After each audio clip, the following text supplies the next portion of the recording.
Alors si cette blessure soulève l'inquiétude générale nationale, pour autant, Pierre Boubi n'a pas l'air trop soucieux pour les Bleus qui vont devoir faire sans leur capitaine, Pierre.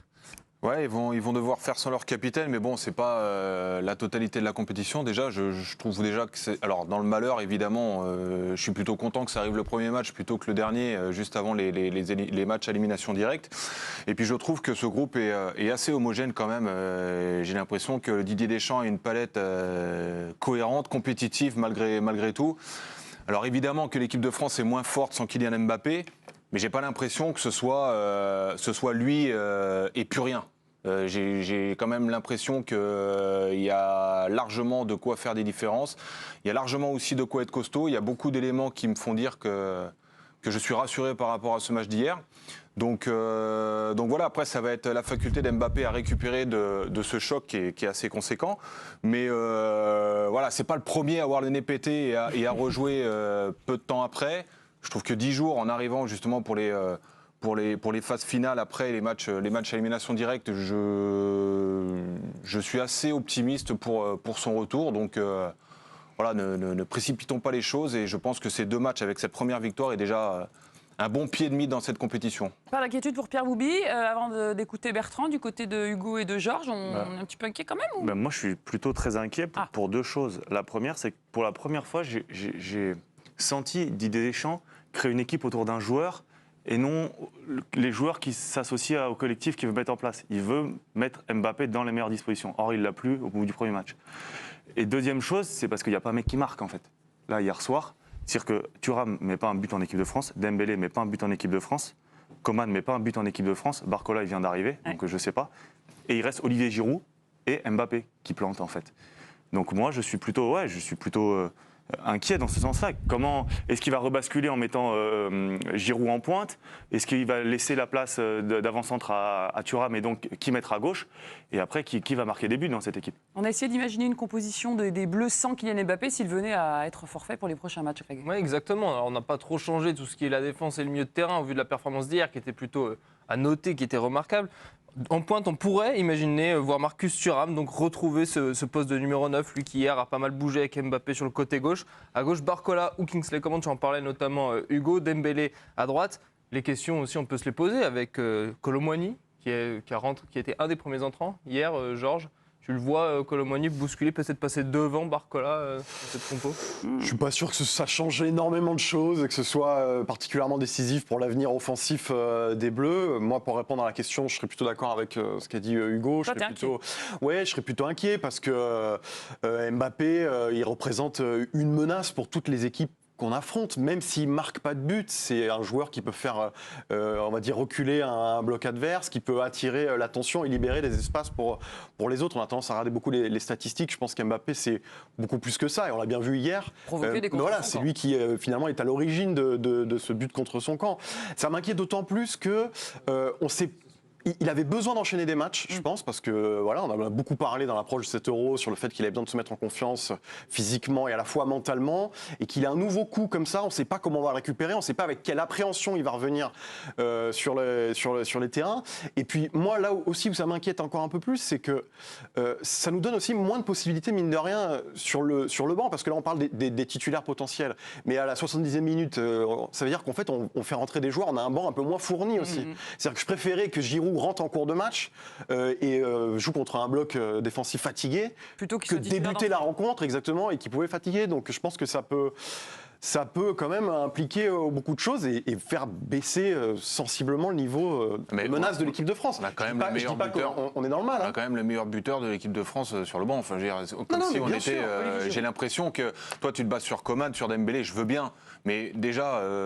Moi, je pense que Thuram il a fait un match de soldat hier parce qu'il s'est débrouillé. Mais faut pas le juger offensivement sur ce poste-là. Mais je pense qu'offensivement, hier, tu peux optimiser un peu plus son équipe en mettant Barcola déjà, en faisant rentrer Barcola sur le côté gauche. Tu as une équipe qui est cohérente avec Thuram en pointe ou Giroud. Mais Hugo a raison, t'as pas beaucoup de certitudes. Ton autre certitude, c'est Giroud. Mais Giroud, t'en as des grosses quand même. Donc ouais, sur Giroud. Je veux bien, mais bon. Bertrand Latour en direct d'Allemagne et j'imagine jamais d'accord avec Pierre Boubi, donc tu dois être très inquiet. Ouais, mais les mecs, il a peur de son nom, lui aussi. Ouais.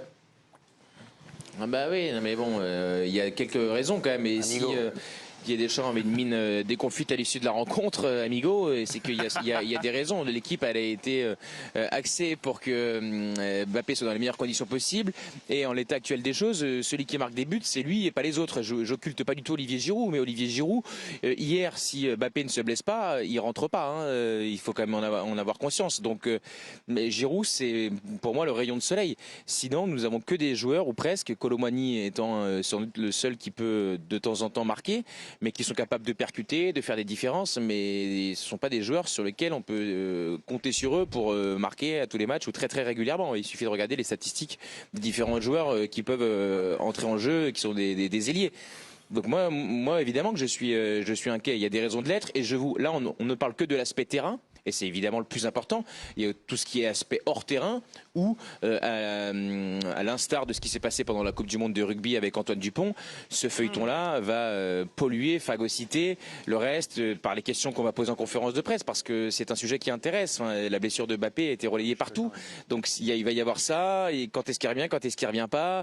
Il a aussi un impact sur ses partenaires, puisqu'il a le brassard, comme l'avait Antoine Dupont en équipe de France. Donc il y a tout ce que vous perdez sur le terrain et tout ce que ça implique derrière. Ça fait parler en tout cas cette blessure, ça fait parler les sélectionneurs et même les joueurs, Greg. Ouais, le sélectionneur notamment, surtout même il est revenu hier en conférence de presse sur cette potentielle absence de Kylian Mbappé. Alors pour lui on a senti quand même une petite touche d'hésitation, d'inquiétude, mais il n'est pas question pour autant de se relâcher. L'équipe de France avec Kylian, elle sera toujours plus forte. Mais voilà, si, je vais utiliser votre si. Les nouvelles ne vont pas dans ce sens-là.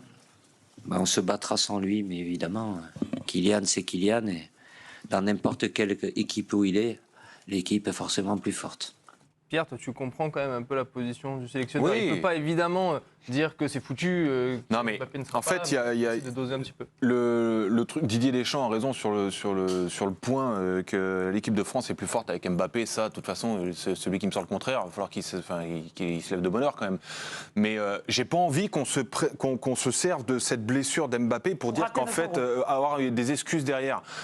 Enfin, je trouve qu'on a un effectif qui est ultra complet. On a le meilleur buteur de l'équipe de France sur le banc. Tu peux te priver. T'as Giroud avec Griezmann ont l'habitude de jouer tout le temps ensemble. Alors on me dit tout le temps, les autres ne marquent pas, les autres ne marquent pas. Franchement, pour choper du temps de jeu pendant que Giroud et Griezmann jouaient tous les deux, déjà c'était compliqué avec Mbappé. Donc je suis pas sûr qu'il y ait un ratio qui soit très très très important de la part de ceux qui sont entrés en jeu ou qui sont rentrés dans des matchs qui n'étaient pas où il n'y avait pas l'équipe B, où il y avait l'équipe B. Je me rappelle du match contre la Tunisie où c'était il y avait Guendouzi ailier gauche et Koundé ailier droit. Enfin, faut remettre un peu les choses dans leur contexte. On peut pas trouver ça comme excuse en disant l'équipe de France maintenant, ça va être compliqué d'aller au bout. Non, c'est pas vrai. En aucun cas c'est une excuse, mais même dans la confection d'équipe qu'il fait, Marcus Thuram, il sait quel est son rôle en fait. Il est milieu gauche, il défend. En fait, il n'est jamais attaquant. Donc là, qu'est-ce que tu fais? Est-ce que tu remets Giroud en pointe et Marcus Thuram continue à faire le même boulot qu'il doit faire, le sale boulot?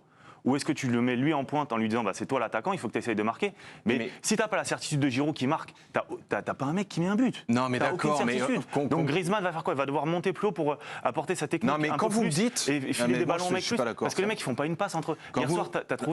Hier soir, tu as trouvé que Thuram et Mbappé se font des passes. Tu as trouvé que ça joue. Mais Thuram, hier, il y a pas Griezmann au milieu qui est capable de poser le pied sur le ballon et de faire 3 passes, ils font comment? Mais tu sais pourquoi? Parce qu'en fait, quand vous me sortez que l'équipe de France et que Didier Deschamps a mis un processus et un schéma pour que Mbappé soit dans les meilleures dispositions. C'est ce qu'il a dit là. C'est la première fois qu'il le dit. C'est la première fois qu'il le dit. Il est attaquant, il a toujours fait ce qu'il voulait en équipe de France. C'est pas maintenant que ça va changer. Et encore hier, il a fait des efforts défensifs. À un moment donné, il s'est retrouvé arrière gauche.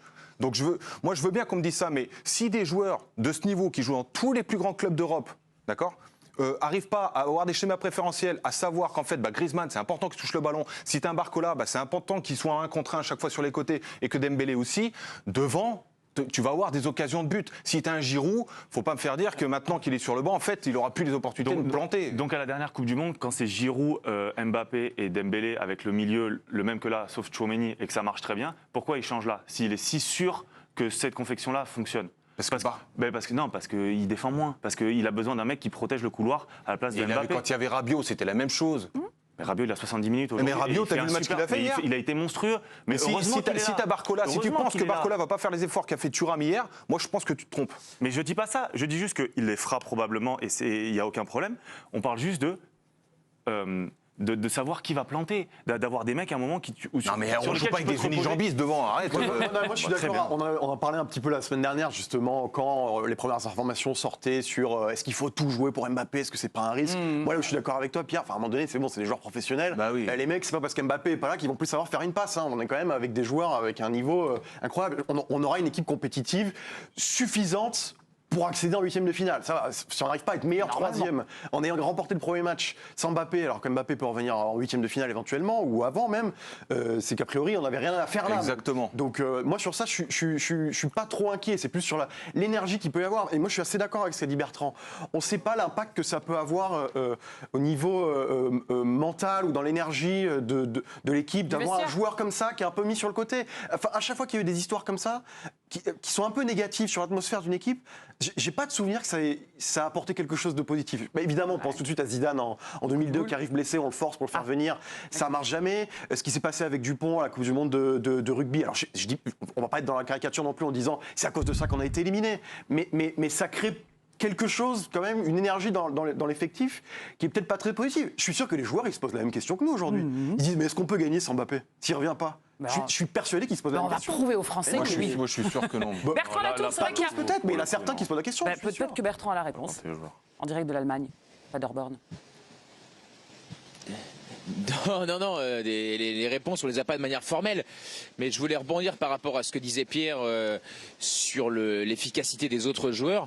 Je t'invite, je ne les ai pas de tête, mais je sais que nous avons une régie menée de main de maître par Mathieu Maes, qui est pour le grand Manitou de cette émission.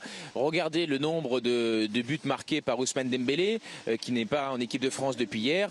Regardez les statistiques également de Kingsley Coman, et tu t'apercevras aisément qu'elles ne sont pas au niveau. Et même celles de Marcus Thuram, il marque très très peu en équipe de France. Donc des solutions de repli, il n'y en a pas tant que ça. Et moi, pour moi, ce qui diffère réellement de la compétition à la Coupe du Monde 2022, Pierre, ce qui est vraiment très différent, c'est que à la Coupe du Monde 2022, Mbappé il était à gauche, il était même tout le temps à gauche, le nouveau capitaine de l'équipe de France, ce qui n'est pas le cas là. Là, l'équipe elle a été faite pour qu'il ait le moins de courses défensives à faire, sans doute parce qu'il n'est pas capable sur la totalité d'un match de le faire compte tenu de sa condition physique liée à sa saison au Paris Saint-Germain. Ce qui, de fait, quand Mbappé est disponible, écarte Olivier Giroud de cette équipe-là, puisque ce qui est demandé à l'autre joueur, donc là en l'occurrence Thuram, c'est que quand l'équipe de France n'a pas le ballon, il en fasse plus que qu'il court un petit peu pour deux, même si je suis d'accord avec toi Pierre, hier il s'est beaucoup dépensé Kylian Mbappé dans l'attitude, je le trouvais très bon et il a eu une implication qu'il est loin d'avoir toujours, et hier c'était vraiment à souligner, ce qui explique aussi peut-être quelques ratés parce qu'il semblait un petit peu moi-même dès la fin de la première période je crois qu'il avait du mal à terminer la première mi-temps. Merci Bertrand. Coman, Thuram et Dembélé, c'est 15 buts en bleu. Merci. Mbappé, 47. Merci grand chef. Ça te va Bertrand? Voilà. Et Giroud? Mais c'est très bien, mais bien sûr, mais j'avais aucun doute, et c'était une passe D. Fallait pas lui mettre la pression comme ça. On essaie de jouer des pronostics forcément et d'essayer de savoir quand est-ce qu'il va pouvoir revenir, notre bon vieux capitaine. Les joueurs même se livrent à certains pronostics. Ouais, notamment Adrien Rabiot qui a tout simplement, après la fin du match, pris l'exemple de son coéquipier Szczesny à la Juve, le gardien qui avait lui aussi porté un masque. Écoutez le petit pronostic d'Adrien Rabiot. Bon, je pense pas que ce soit un coup dur. Je pense qu'il pourra revenir rapidement. Il faudra en parler plus précisément avec le médecin. Mais nous, il y a peu de temps à la Juventus, on a eu la même chose avec Szczesny. Et il est revenu très rapidement. Il a repris sa place dans le but très rapidement. Donc il sera peut-être obligé de sauter le match des Pays-Bas. Mais je pense que certainement qu'après, il sera de retour. Voilà, donc il a dit qu'il sera peut-être là pour le troisième match, nous déclare Adrien Rabiot. Tu voulais rajouter quelque chose là-dessus, Bertrand? Oula. Oui, parce que j'étais là évidemment quand Adrien Rabiot a répondu cela. Il faut vraiment pas surinterpréter cette prise de position parce qu'au moment où il vient face à notre micro, Adrien Rabiot, il ne sait pas grand-chose. C'est-à-dire qu'il a des activités médiatiques à faire, il est passé dans le vestiaire, on lui a dit ensuite d'aller répondre aux questions. Donc à ce moment-là, je pense que Mbappé était presque déjà parti, peut-être même à l'hôpital pour passer des examens. Donc ça n'a pas vocation à être une vérité générale. Au moment où là, je pense qu'Adrien Rabiot en sait plus que moi à l'heure où je vous parle.